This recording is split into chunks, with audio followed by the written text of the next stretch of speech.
In this episode, we're asking a brand new question. Not how are you, but when are you? And how this defines just who it is you're actually speaking with. This is the Heart Body Business Podcast. Inspiration, tips, and tools for entrepreneurs seeking a more fulfilling type of success. One that stems from exploring and expressing their true passion and purpose, and finding healthy ways to do so. All coupled with insights and action items to get a business moving in the right direction. I'm Steve, your host, and I invite you to learn more at heartbodybusiness.com. In the last episode, I talked about the way humans are really driven by a three-brain system, or more accurately, a system of three information processing centers that are embedded with neurons: the brain, the heart, and the gut. And I said that consciousness moves us through these three centers. Now, all of these are important to our success. The heart connects us to our inner genius, or perhaps our spiritual inspiration. Its energy is in the present moment. The body gives us information about the world we're operating within, but it also stores all our physical experiences, so it ties us to the energy of the past. And the brain takes information from both of these to plan our future. With that as our background, let's explore today's topic. When we ask someone, "How are you?" we're asking what's become a pretty mundane question. In fact, it's not a mundane question, especially if you stop to consider what we can really mean by the word you. But in everyday practicality, most people ask it politely and most people answer it shortly. It doesn't usually involve a lot of depth. But what do you think would happen if, instead, you asked someone, "When are you?" There's this old tradition from the Sioux people called the Heyoka, sort of the sacred clown, the contrarian.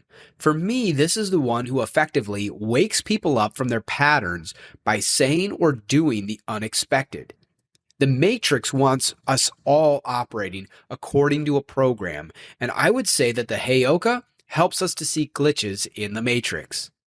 Asking someone, "When are you?" is so unexpected that it can break them from their pattern for a moment. And when they likely ask what you mean, it's simple. Are they in the past, the present, or the future? The reality is we all have energy in all three of these, but our only place of power is in the present. This is why the Buddha said, "Do not dwell in the past. Do not dream of the future. Concentrate the mind on the present moment." Now, I'm going to be bold here and interpret the Buddha. The mind is our entire consciousness, including the subconscious. It includes the experiences of the body, and it includes our plans for the future, which happen in the brain. It needs to be aware of these, but its energy needs to fully rest in the present moment where there is power. For instance, it can be aware of the environment through the body, and it can be aware of past experiences for context. But we don't want it interpreting past experiences as actually happening right now. That would be an error and would lead to wrong conclusions and actions. But this is what happens when we hold stress, shock, or trauma in the body. It's also what happens when we do not forgive past actions of ourselves or others. Why do you think the masters talk about the importance of forgiveness? Because you are literally leaking your power when you hold on to past events. So the mind needs to be aware of the body's present input about the environment, but if we want to be powerful, it is the present input only that we act on. In a similar way, the mind can be aware of opportunities before it, paths that lead into the future. But if we send our energy into the future to make decisions about each option, if we're setting expectations for the outcome of each experience before deciding on them, impressing our hopes and worries onto the outcomes, and deciding that we'll only be happy if the results look the way we want them to, then We are choosing from the energy of the future. And here's the problem: there is no energy in the future. So we're making choices without power. So once again, what we want is to be in the present moment, looking at opportunities and choosing not from our traumas, not from anger or resentment, not from hopes and worries, but from the entire mind in the present moment, the present feelings of the body, the present observations of the brain, and the always present guidance of our inner inspiration. This is not easy for us, but presence is something we can cultivate. Being aware that we're not in the present moment is the first step in this. We're so easily lost in all the things of life, it's difficult to keep this awareness. That's where the question, "When are you?" might trigger both the person asking and the person being asked to reset themselves, to take a deep breath, to release pressure and worries, and to enter a place of observation. The observer, after all, this is our truest self. More to say on this another time, because all these topics are too deep to cover in single discussions. But if we can step back and simply observe our actions in the moment and the actions in our environment, we're coming closer to our true self and the power of our presence. This is also why gratitude exercises can be so powerful. Gratitude comes from our true self. It is a sensation of the present moment. So if we can tap into it, we're gathering more of our power around us. To the degree we know when someone is, we also better know who we're speaking with. The consciousness of the body, related to the earth, the consciousness of the brain, related to personality, or the consciousness of the heart, related to one's truest self. Again, it's nowhere near this simple in my view, but at a high level, we express different selves, and much of this depends on the time we're invested in, past, present, or future. A story comes to mind. I lived in Seattle for a couple of years at the turn of the millennium, and when I first moved out there, I spent a lot of time at Third Place Books, which was a large bookstore situated immediately next to a food court, so I could grab a coffee and sit with books for reading and writing. This is where I discovered Thich Nhat Hanh's book, Peace is Every Step. He opens the book with the idea that peace is present right here and now, but it's a question of whether we're in touch with it. He points out that we're very good at working hard for happiness in the future, and says we have difficulty remembering that we are alive in the present moment, the only moment there is for us to be alive. This is, of course, precisely what I've talked about here, and if you're ever interested in bite-sized reminders of living in the moment, you might want to check out that book. What stuck with me most from that day in Third Place Books was one of Han's stories on washing dishes. I'd like to read you just a couple sentences from this so I can leave you with something to act on. "To my mind," says Han, "the idea that doing dishes is unpleasant can come only when you aren't doing them.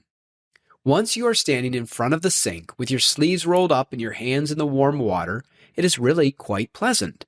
I enjoy taking my time with each dish, being fully aware of the dish, the water, and each movement of my hands."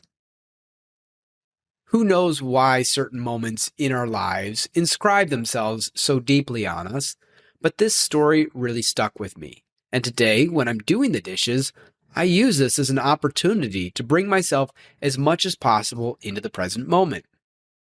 When you really do this, there comes a delight in every detail. The glistening of a plate reflecting the light, or the way water bounces off the dishes. The pressure of a glass on the fingers that are holding it. Really, the very fact that you're in this body that feels things. It's pretty awesome in this sense, just breathing, which is such a profound exchange with this planet that you live on.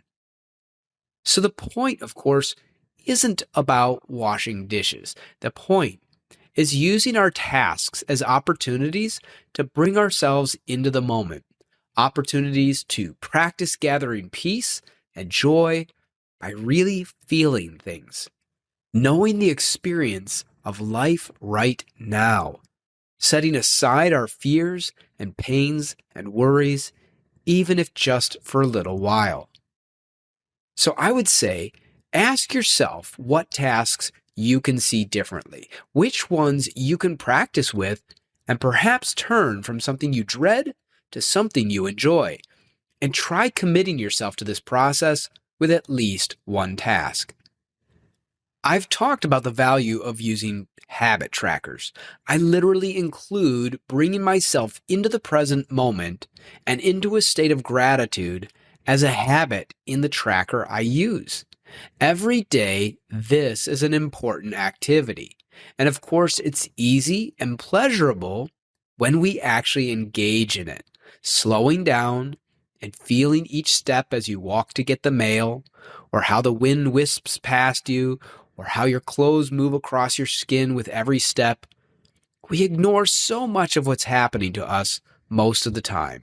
It's really amazing when you remember to pay attention and take it in. Like a child, there is always a way to experience something as new if we'll let ourselves. If we'll go beyond our programming, which tries so hard to keep us outside of the moment and prejudging every experience we're having so we don't see it as it really is. If we let all that go, the world can feel new and bright in the moment. Like any exercise, it takes time to build up the muscles to do this more often throughout the day. There are days when you'll try and your mind will wander and you won't feel perhaps the peace and joy available for you in the moment. That's okay. You try again later in the day, the next day, but you keep at it. It can be cultivated living in the moment like this. It can be cultivated living from the heart like this. And that's what we'll continue to push for here, living from the heart. Because it is the only way we'll live from our genius, from our purpose, and to ultimately achieve the goals that we are here to achieve. Till next time, thanks for listening. And if you enjoyed this episode, make sure to subscribe. You can also join our mailing list to get alerts on our latest episodes and other tips, tools, and news. Learn more and sign up at heartbodybusiness.com.